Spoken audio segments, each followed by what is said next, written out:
Assalamualaikum warahmatullahi wabarakatuh. Selamat siang rekan-rekan semua, para dosen penguji dan juga dosen pembimbing.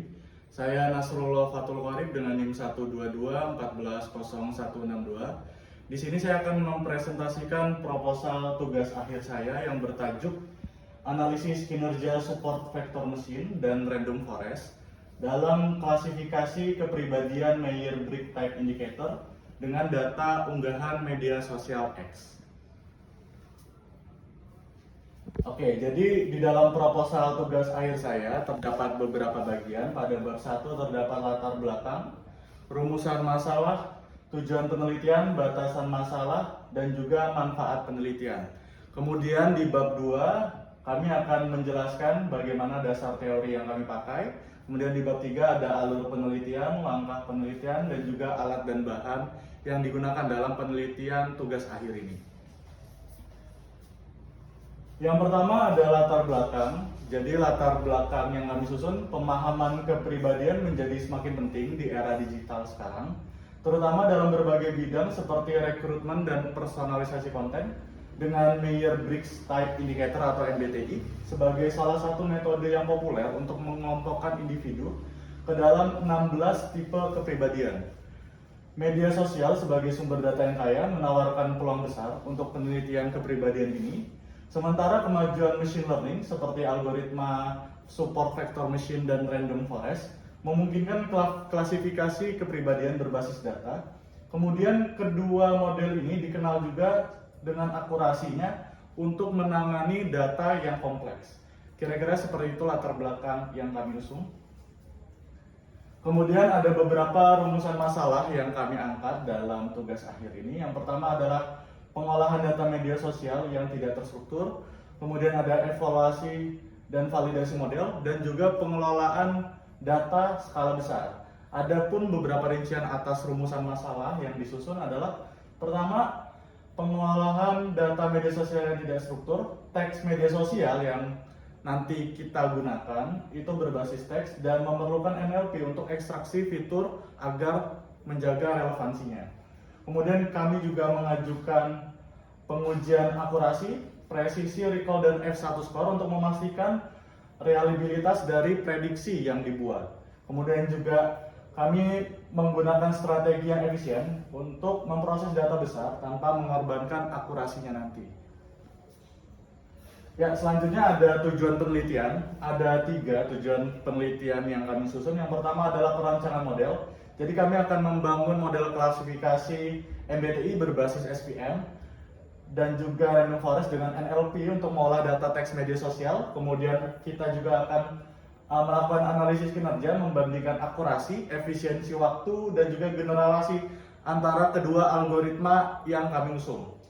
Kemudian kami juga akan melakukan validasi model untuk menguji dan memvalidasi menggunakan cross validation dan dataset MBTI representatif.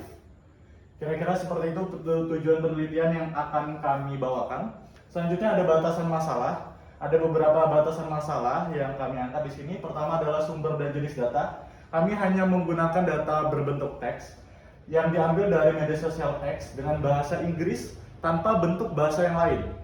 Selanjutnya kami juga ada batasan masalah yaitu pendekatan dan algoritma. Kami menggunakan metode NLP dasar seperti back of word, TF-IDF, word embedding, dan algoritma SVM serta random forest yang mungkin belum bisa merepresentasikan seluruh data. Kemudian juga ada batasan dalam lingkup analisis. Kami hanya berfokus pada 16 tipe MBTI tanpa dinamika kepribadian dan matriks evaluasi yang kompleks. Seperti itu batasan masalah yang kami usung.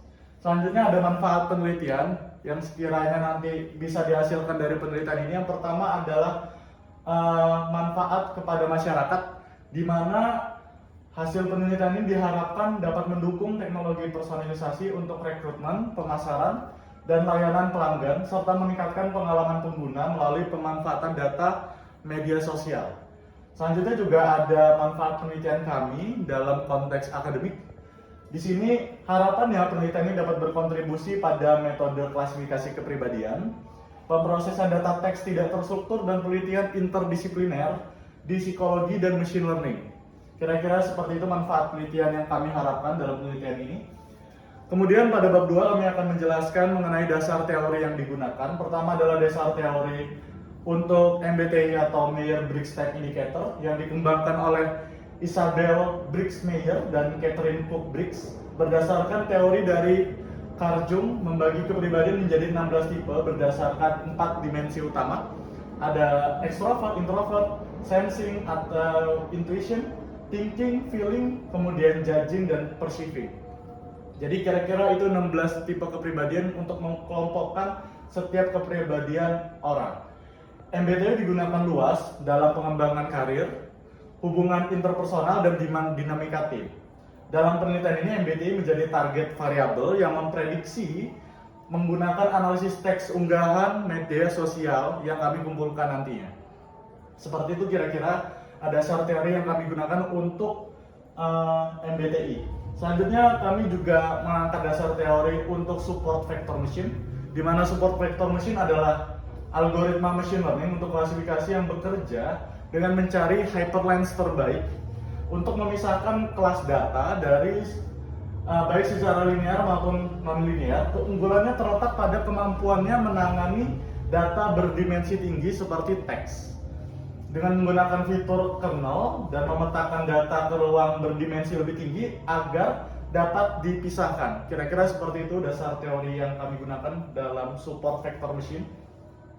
Selanjutnya juga ini adalah dasar teori yang kami gunakan untuk random forest. Jadi random forest adalah algoritma ensemble learning yang menggabungkan sejumlah decision tree dilatih pada subset acak dari dataset untuk menghasilkan prediksi yang stabil dan akurat melalui agresi, biasanya dengan voting mayoritas.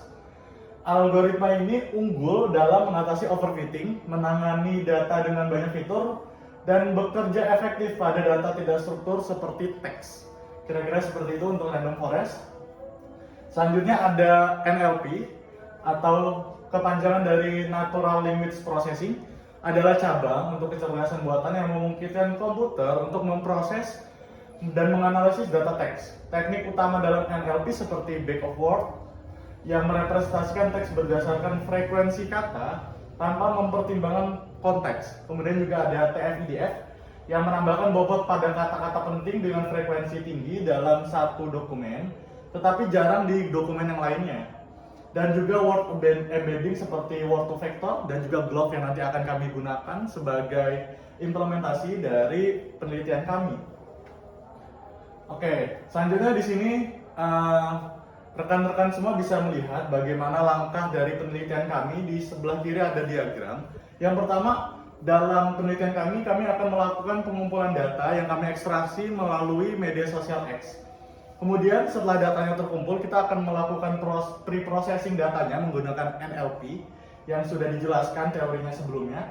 Kemudian juga ekstraksi fitur dengan TF-IDF dan word embedding. Selanjutnya, kita akan membuat dua model machine learning, yaitu support vector machine dan juga random forest. Kedua model itu akan kami evaluasi dan kami bandingkan mana yang lebih optimal dalam skenario yang ada saat di penelitian ini. Seperti itu langkah penelitian yang kami usung. Selanjutnya ini adalah alat bahan yang kami gunakan nantinya. Jadi pertama perangkat kerasnya kami menggunakan Windows 10 dengan Intel Core i5. Kemudian juga dengan RAM 8GB DDR4, grafis Nvidia GeForce GTX 1050, dan juga SSD 512 GB. Perangkat lunak yang kami gunakan, kami menggunakan Python versi 3.8 sekian dengan library seperti Scikit-learn, NLTK, Pandas, dan juga Matplotlib untuk pengembangan model. Kemudian kami juga menggunakan Jupyter Notebook untuk eksperimen, melalui Google Colabs untuk pelatihan GPU, CorelDRAW X7 untuk visualisasi grafis, serta GitHub untuk kontrol versi. Selanjutnya, bahan-bahan yang nanti kami butuhkan pertama ada dataset media sosial, yang data teks publik itu didapatkan melalui X, yang berisi 50.000 tweet, balasan komentar yang diakses melalui API Twitter. Selanjutnya ada dokumentasi API Twitter untuk mengimplementasikan pengambilan datanya dalam bentuk kode program. Selanjutnya ada beberapa referensi jurnal artikel yang mendukung untuk penelitian ini. Kira-kira seperti itu alat bahan yang kami gunakan.